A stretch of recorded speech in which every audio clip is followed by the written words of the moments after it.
50,000తో ప్రారంభమైంది. ఆ తర్వాత దాన్ని 75,000కి పెంచారు. ఇప్పుడు 1,116 రూపాయలు ఇస్తున్నారు. మొదట్లో ఎస్సీ ఎస్టీలకే ఇచ్చారు. ఆ తర్వాత ఈరోజు కులము మతం అనే తేడా లేకుండా పేదవాళ్ళు ఎవరైతే ఉన్నారో వాళ్ళందరికీ కూడా ఇవాళ OC, BC, SC, ST, minority అందరికీ కూడా ఈ పథకాన్ని ఇప్పుడు మనం వర్తింప చేసుకుంటున్నాం. ఒక చక్కటి కార్యక్రమం.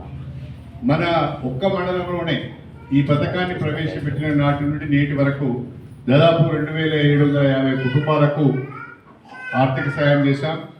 25 కోట్ల రూపాయలు ప్రభుత్వ పరంగా వాళ్ళకు అందివ్వడం జరిగింది. ఈ రకంగా అన్ని గ్రామాలలో రాష్ట్ర వ్యాప్తంగా ఈ పథకాన్ని అమలు చేస్తున్నాం. ఈ పేదవాళ్లకు ఉపయోగపడే ఒక మంచి పథకము అని చెప్పి ఈ సందర్భంగా తెలియజేస్తున్నాం. రాష్ట్రంలో కాంగ్రెస్ ప్రభుత్వం ఏర్పడి 2 సంవత్సరాలు కావస్తున్నది. పూర్తి అయింది. ఈ 2 సంవత్సరాల కాలంలో మన ప్రియతమ ముఖ్యమంత్రి శ్రీ రేవంత్ రెడ్డి గారి నాయకత్వం గతంలో ఉన్న సంక్షేమ పథకాలను కొనసాగిస్తూనే, గతంలో ఉన్న సంక్షేమ పథకాలు ఏంటి? రైతు బంధు ఉంది, దాని ఇప్పుడు రైతు భరోసా రూపంలో ఇస్తున్నారు. గతంలో కళ్యాణ లక్ష్మి షాదీ ముబారక్ ఉన్నది, దాన్ని యాజిటీస్గా కళ్యాణ లక్ష్మి షాదీ ముబారక్ అనే పేరుతోనే మనం కొనసాగిస్తున్నాం.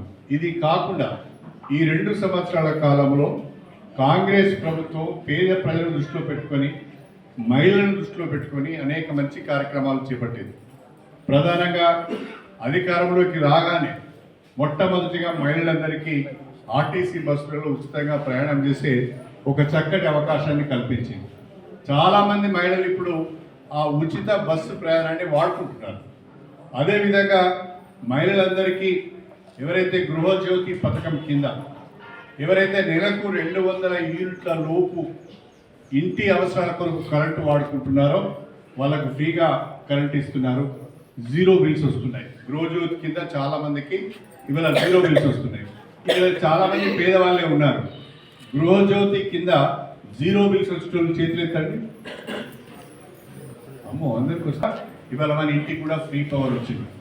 గతంలో వ్యవసాయానికి ఫ్రీ పవర్ ఇచ్చేవారు, ఇప్పుడు కూడా ఇస్తున్నాం. ఇప్పుడు అదనంగా ఈ ప్రభుత్వం వచ్చిన తర్వాత గృహజ్యోతి ద్వారా ఇంటికి కూడా ఈరోజు ఫ్రీ పవర్ వస్తుంది. అది కాకుండా దేశంలోనే మొట్టమొదటిసారిగా మన రాష్ట్రంలో దాదాపు 13,500 కోట్ల రూపాయల ఖర్చుతోని మరి పేదవాళ్ళందరికీ రేషన్ కార్డుల ద్వారా సన్నబియ్యం ఇస్తున్నాం. ఇవాళ కడుపు నిండా సన్నబియ్యం వండుకొని తింటున్నారు. గతంలో అమ్ముకుంటున్నాం, కానీ ఇప్పుడు ఆ సన్నబియ్యాన్ని ఇంటికి తీసుకుపోయి చక్కగా వండుకొని మనం అందరం తింటున్నాం. దేశంలోనే మొట్టమొదటిసారిగా మన రాష్ట్రంలో పేదింటి కళను సాకారం చేయాలనే ఆలోచనతోనే దాదాపు 22,500 కోట్ల రూపాయలతోనే 4,50,000 ఇందిరమ్మ ఇల్లు నిర్మాణం జరుగుతున్నది. ఒక సంతోషకరమైన విషయం ఏంటంటే మొత్తము రాష్ట్రంలో ఇందిరమ్మ ఇళ్ల నిర్మాణంలో జనగామ మొదటి స్థానంలో ఉంటే 93% గ్రౌండింగ్ తోని స్టేషన్ కర్పూర్ నియోజకవర్గం ప్రథమ స్థానంలో ఉంది అని చెప్పి ఇందిరమ్మ ఇల్లు వచ్చిన పేదవాళ్ళందరూ ఇవాళ చాలా సంతోషంగా ఇందిరమ్మ ఇల్లు కట్టుకుంటున్నారు. ఇది కాకుండా మళ్ళీ మనకు మార్చిలో బడ్జెట్ ఉంటుంది.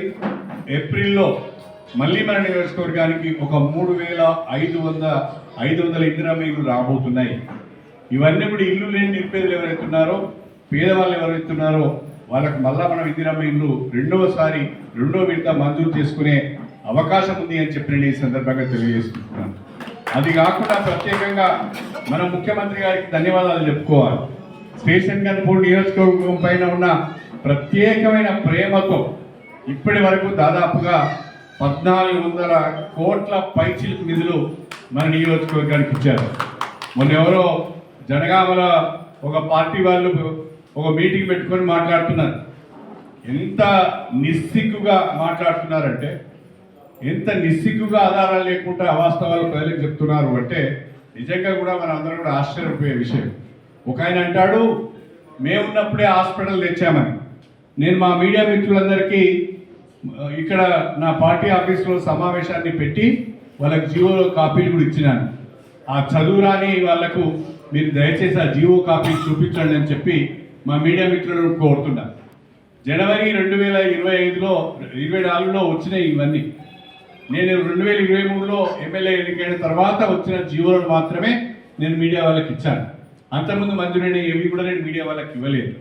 హాస్పిటల్ ఈ ప్రభుత్వం ఏర్పడిన తర్వాత, నేను ఎమ్మెల్యే ఎన్నికైన తర్వాతనే జీవో వచ్చింది.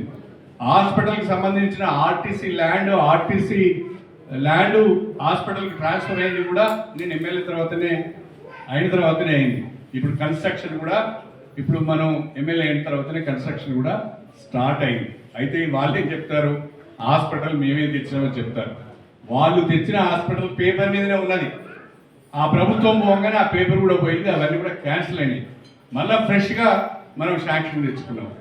ఇంకొక ఆయన అంటాడు గణపూర్ మున్సిపాలిటీ చేద్దామనుకుంటే కడియం శ్రీహరి అడ్డుపడ్డాడు అన్నాడు. ఇక ఎట్లా మాట్లాడాలో నాకు అర్థమైతలేదు, కానీ ఈ అవలగాళ్లకు కాస్తంత దేవుడు బుద్ధి ఇచ్చిండో లేదో నాకు అర్థం కావడం లేదు. మున్సిపాలిటీ ఈ ప్రభుత్వం వచ్చిన తర్వాత ఏర్పడ్డది. మున్సిపాలిటీకి 50 కోట్ల రూపాయల అభివృద్ధి నిధులు కూడా ఈ ప్రభుత్వం వచ్చిన తర్వాత వచ్చినాయి. వాటికి ఇప్పుడు టెండర్లు కూడా పిలిచారు. ఈ 2-3 రోజులలో మనం ఆ పనులు కూడా శంకుస్థాపన చేసుకోబోతున్నామని చెప్పి కూడా నేను ఈ సందర్భంగా తెలియజేసుకుంటున్నాను.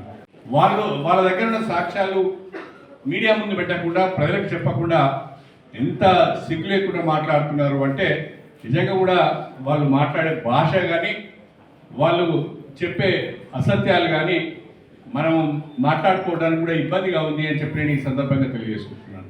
వాళ్ళ జోలికి పోదలుచుకోలేదు, వాళ్ళ పేర్లు కూడా నేను తీసుకోదలుచుకోలేదు. నా లక్ష్యం అంతా ఈ నియోజకవర్గాన్ని అభివృద్ధి చేయాలి. నా లక్ష్యం అంతా తెలంగాణలో స్టేషన్ గన్పూర్ నియోజకవర్గము కోల్పోయిన ప్రగతిని, కోల్పోయిన మంచి పేరును తిరిగి తీసుకురావాలనేది నా ఆలోచన అని చెప్పి ఈ సందర్భంగా తెలియజేసుకుంటున్నాను. ఒకప్పుడు స్టేషన్ గన్పూర్ పేరు చెప్పుకోవడానికి సిగ్గుపడేవాళ్ళు, కానీ ఇవాళ మీ ఎమ్మెల్యే ఎవరంటే కడియం శ్రీహరి, మీ నియోజకవర్గం ఏదంటే స్టేషన్ గన్పూర్ అని మీరందరూ ధైర్యంగా గల్లా ఎత్తుకొని చెప్పుకునే విధంగా నా పనితీరు ఉంటుంది, నా ప్రవర్తన ఉంటుంది అని చెప్పి కూడా నేను ఈ సందర్భంగా మీ అందరికీ సవినయంగా తెలియజేస్తున్నాను.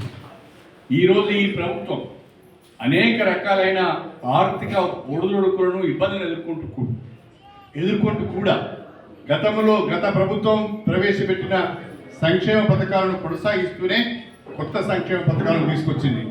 ఇలా రైతులకు రుణమాఫీ చేసినాం, సన్నాలకు బోనస్ ఇస్తున్నాం, రైతు భరోసా ఇస్తున్నాం, ఉచిత ఆర్టీసీ బస్సు ప్రయాణం ఉన్నది, గృహజ్యోతి ఉంది, ఇందిరమ్మ ఇళ్ళు ఉన్నాయి, సన్నాలు రేషన్ షాపుల ద్వారా ఇవాళ ఫైన్ రైస్ ఇస్తున్నాం, సన్న బియ్యం ఇస్తున్నాం. ఈ రకంగా అనేక కార్యక్రమాలను తీసుకొని ముందుకు వెళ్ళడమే కాకుండా మన నియోజకవర్గానికి దాదాపు 200 కోట్ల రూపాయలతోని యంగ్ ఇండియా ఇంటిగ్రేటెడ్ స్కూల్ మంజూరైంది. రేపు 10వ తారీఖున కోనాచెల గ్రామ శివారులో మనం ఆ యంగ్ ఇండియా ఇంటిగ్రేటెడ్ స్కూల్ కూడా భూమి పూజ చేసుకోబోతున్నామని చెప్పి మీ అందరికీ కూడా సవినయంగా తెలియజేస్తాం.